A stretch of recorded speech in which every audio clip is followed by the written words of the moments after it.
Good evening. We start tonight with some breaking news. So much of the world is just in shock. Retired Los Angeles Lakers basketball star Kobe Bryant has been killed in a helicopter crash. What I've learned is to always keep going. Always. You know, there's been times, particularly early in my career, where it just feels like this is the end. But what I've come to find out is that, you know, no matter what happens, the storm eventually ends.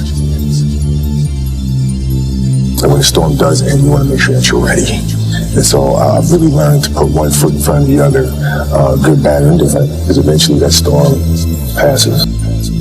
With the 13th pick in the 1996 NBA Draft, the Charlotte Hornets select Kobe Bryant from Lower Merion High School in Pennsylvania.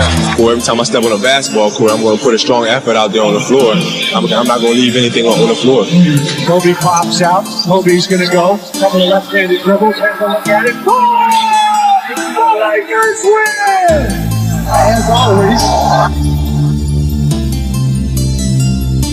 Everything was done to try to learn how to become a better basketball player. Everything. And so when you have that point of view, then literally the world becomes your library to help you to become better at your craft. And as I'm walking onto the court, who do I see? I see Kobe Bryant, already working out. And I'm like, okay, it's kind of cool. It's Kobe. So I worked out for a good hour and a half. And when I came off, after I was done, I sat down, and of course I still heard the ball bouncing. So I look down, I'm like, this guy's still working out? So he was working out, like, it looks like he was in a dead sweat when I got here, and he's still going. And it's not like his moves are nonchalant or lazy. He's doing like game moves, you know? I sit there and I unlace my shoes, and I'm like, I want to see how long this goes. So I sit out there and watch 25 minutes. And he got done. I said, okay, I think I've seen enough. Go play, you know, come back, get in the sauna, get ready for the game. That game, he drops 40 on us, okay? And after the game is over, I'm like, I have to ask this guy. Like, I have to understand, like, why he works like that. Right. So after the game is over, I'm like, hey, Kobe, like, why were you in the gym for so long? He's like, because I saw you come in. And I wanted you to know that it doesn't matter how hard you work, that I'm willing to work harder than you. Wow. And he's like, there's nothing wrong with that. Like, I'm not saying I dislike you as a person. You inspire me to be better. Right. And it was the first time I started to see this level of competitiveness where I said, I need to start doing more. Wow. Well, I mean, here's the thing. It's like, you know, it's competitiveness, yes, but it's a simple theory or idea to live life by. If you're going to do something, do it to the best of your ability. No matter what it is, if you're going to do it to the best of your ability. If you love what you do and it's making you happy, all the hard work and perseverance will pay off. I once had a guidance counselor tell me that I shouldn't play basketball, that it would never amount to anything for me. His negativity towards me made me strong. You can't stop people from trying to limit your dreams. You can stop it from becoming a reality.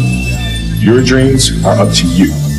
I encourage you to always be curious, always seek out things you love, and always work hard once you find it.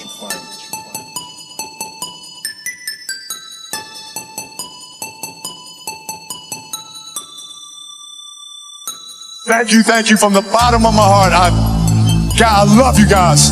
And love you guys. And to my family, my wife Vanessa, our daughters Natalia and Gianna, you know, thank you guys for all your sacrifice. You know, for all the hours I spent in the gym working and training. And Vanessa, you holding down the family the way that you have. I can't, there's no way that I can thank you enough for that. So, yeah, from the bottom of my heart, thank you. And what can I say? Mamba out.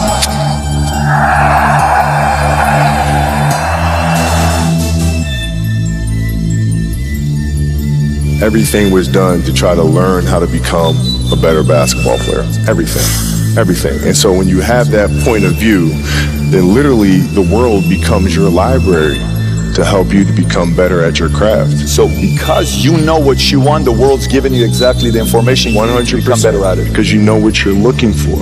So many guys tell stories about your work ethic. Yeah. What was really your work ethic like, and for how long did you stay disciplined? Well, I mean, every day. I mean, since, for 20 years. It was an everyday process and trying to figure out strengths and weaknesses. For example, jumping ability. Man, my vertical was a 40, it wasn't a 46 or a 45. My hands are big, but they're not massive, right? So you got to figure out ways to strengthen them so your hands are strong enough to be able to palm a ball and do the things that you need to do. Quickness, I was quick, but not insanely quick. I was fast, but not ridiculously fast, right? So I had to rely on skill a lot more. I had to rely on angles a lot more. I had to study the game a lot more. And but I enjoyed it though. So like from the time I can remember when I started watching the game, I studied the game and it just never changed. It's a good separation for me, emotionally, to be able to put myself in a place where at practice or when I'm training or during games, I switch my mind to something else. I switch my mode into something else, right? For me, it's the equivalent of Maximus Decimus Meridius in Gladiator picking up the dirt, smelling the dirt. It's go time, right? So that was my mental switch. It was like an actor getting ready for a film. You got to put yourself in that cage. When you're in that cage, you are that character. And then when you leave there, it's something completely different. But when I'm in that cage, bro, don't touch me, don't talk to me. Leave me alone. How did you get mentally and emotionally so strong where it doesn't bother you? Well, you got to look at the reality of the situation. Like for me, it's not, you kind of got to get over yourself. It's not about you, man. Like, okay, you feel embarrassed. You're not that important. Like, get over yourself. Yeah, that's where you go. Get over yourself. Right? Like you're worried about how people may perceive you and like you're walking around and it's embarrassing because you shot 5 air balls. Get over yourself. Right? And then after that, it's okay, well, why did those air balls happen? Got it. High school, year before, we played 35 games. Max. Right? Week in between. Spaced out. Plenty of time to rest. In the NBA, it's back to back to back to back to back to back to back. I didn't have the legs. So you look at the shot, every shot was online. Every shot was online, but every shot was short. Right? I got to get stronger. I got to train differently. The weight training program that I'm doing, I got to tailor it for an 82-game season so that when the playoffs come around, my legs are stronger and that ball gets there. So I look at it with rationale. I say, okay, well, the reason why I shot air balls is because my legs aren't there. I go, well, next year they'll be there. That was it. Done. You're playing against the Golden State Warriors. Score is 107-109. You guys are close to getting into the playoffs. You know exactly what happens in the game. You go up, you're about to take your shot, and then all of a sudden, boom, Achilles happens, right? He went and hit the free throws, and then you walked off the stage. Yeah. You got the surgery done. Right. I went in the trainer's room, my kids are in there, and they're looking at you and stuff, and I'm looking at them, and I'm like, it's all right, Dad's gonna be all right. It'll be fine. It'll be all right. It'll be all right. It'll be all right.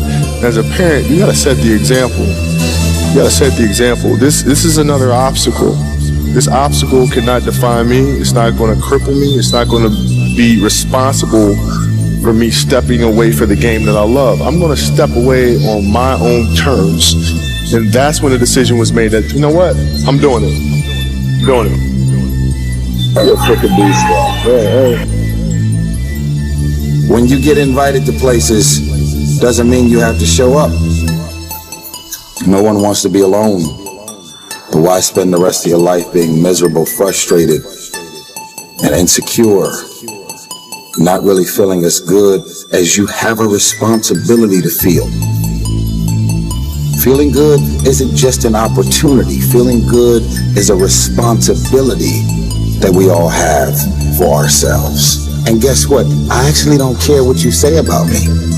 I don't remember the last time I lost sleep over a hater and the things that people are running around saying, blogs, websites, conversation, tweets, and I don't lose sleep over haters. Why? Because I know exactly how I feel about me.